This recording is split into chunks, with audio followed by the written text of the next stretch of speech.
Here's a drink I like to call Holiday Hangover.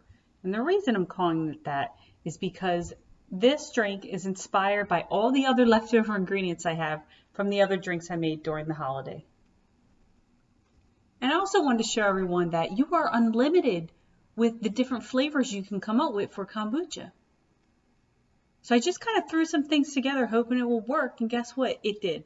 To start this hangover, I'm adding a tablespoon of fresh squeezed orange juice. You could also use boxed OJ if you want to. And some cranberry juice. So remember, the juices have sugar in them already, so that's going to help us get some more carbonation.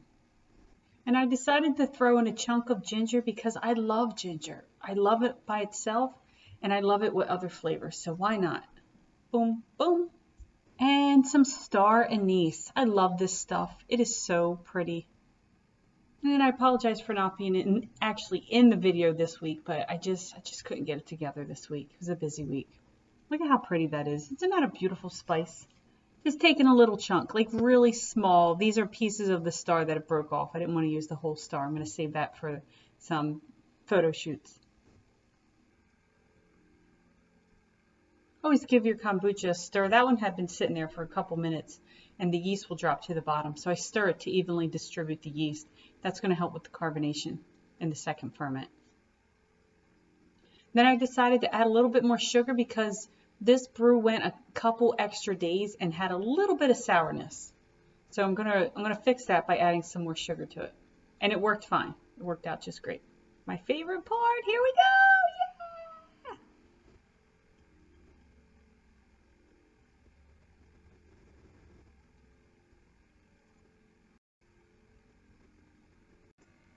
Now for the garnish. I'm just using some cranberries. Let me tell you guys, cranberries last forever. So I'm picking out the ones that don't look so good, but a lot of them were still in really good shape, and they've been in my fridge for a long time. I wasn't really crazy about this photo shoot. I don't know, I need to add some newness to it. So I bought some new props and backdrops. I'm excited to try. Oh, and then my daughter wanted to help out. So I said, you know what, why not? Introduce them to as much as you can. Let them experience things. Then I'm taking a slice of orange on top. Didn't really have too many ideas for this. I still think it turned out good.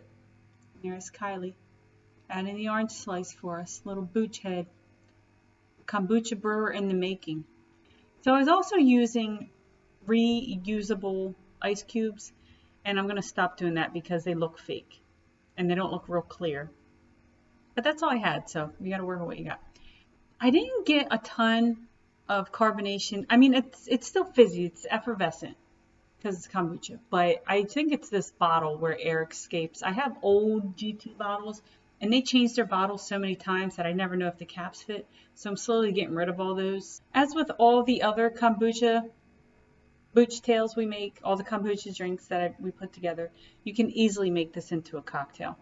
Don't forget to pop that like button and please share this with your friends. Let's spread the good kombucha word.